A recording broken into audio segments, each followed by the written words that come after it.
appreciation to you and Ranking Member Napolitano for holding this hearing of the Corps' annual report to Congress. And I'd like to thank also the Honorable Assistant Secretary Dorsey and Lieutenant General Thomas Bostic for being here today. I do appreciate your continued commitment to working cooperatively with Congress to plan the development of our nation's future water resources. The Water Resources Reform and Development Act of 2014, otherwise known as WRDA, established new mechanisms for the Corps to submit projects for possible authorization by Congress. Section 7001 of WRDA 2014 is meant to guide Congress as it drafts a new water resources bill. However, in practice, I believe many questions still remain of how both Congress and the Corps will implement the requirements under that section. Assistant Secretary Dorsey, can you speak more to the challenges that the Corps continues to face with the interpretation and implementation of 701, what Congress can do to improve that process for future resources, water resources legislation? Congressman, when I think we learned a lot from the 2015 report to the 2016 report, and I think we've done some outreach to local sponsors to be able to educate them as to what the requirements are in the criteria that is in 7001. We have made the submission of the proposals easier by putting it online for web-based distribution throughout the Corps. And we also have all of our districts involved now on the local level in helping local sponsors develop their proposals for 7001. So we're hoping that this year's report will meet with more of the congressional intent that there was in 7001. Okay. Due in consideration of that bill, I've worked very closely with my colleague, Congressman Farenthold, to draft language directing the Corps to conduct an assessment of the Atlantic and Gulf intercoastal waterways within 90 days of the bill's enactment.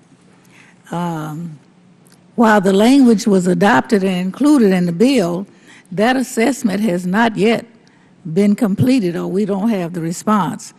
So it's kind of frustrating when you're trying to plan and look for studies that have time limits that don't come. I'm not sure what the status is of that report. Does anyone know? Okay, that doesn't help me. No. Well, I know that there currently hasn't been any funding allocated to starting that report. You know, no funding allocated, so the funding has to be specifically allocated for every individual thing? Yes.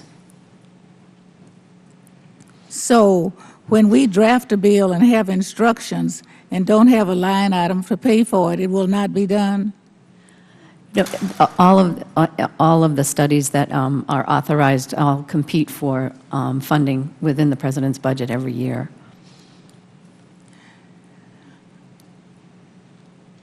What is your process for alerting the Congress that they're going to be ignored if the money is not there? When we submit the President's budget in each of our accounts, our investigations account is the one that would fund studies, and it would be at that point that members would know whether the study is being funded or not. But there's no response to Congress when you get a mandate, congressionally mandated, to do something and you don't do it and you say the reason is not money. There's no way to get back to Congress to say it's not going to be done? We don't have a notification process for that currently. Perhaps we need to be more responsive to the requests and let members know what is not being funded. What do you suggest that we do congressionally to get responses to what is congressionally mandated that's not done in a specific time that is requested? And it's not just a mouth-to-mouth. It is mandated in law, and you can't do it. What process do you use to notify the Congress that you're not going to do it? As I said, we currently don't have a process in place for that kind of notification, but it's probably something we need to look at, and maybe we can work with the committee on trying to be able to afford at least the notification to the members. So you recommend we also congressionally put that in to instruct you to give us a report on what you're not going to do and what you're going to do based on what money is allocated? Ma'am, if I could offer, this kind of gets back to the point I was raising earlier.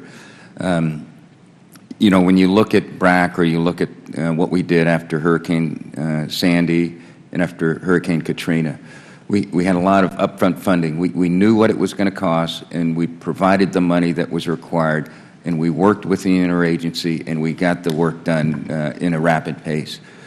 Currently, we have a lot more work that has to be done than we have funding. So part of where we need help is in the priorities of what we want to get accomplished. So what we try to do is look at the benefits of each of these projects and then prioritize. But that's why the hurricane protection system in New Orleans took 40 years to build before Katrina hit, and then we finished it in 7 years.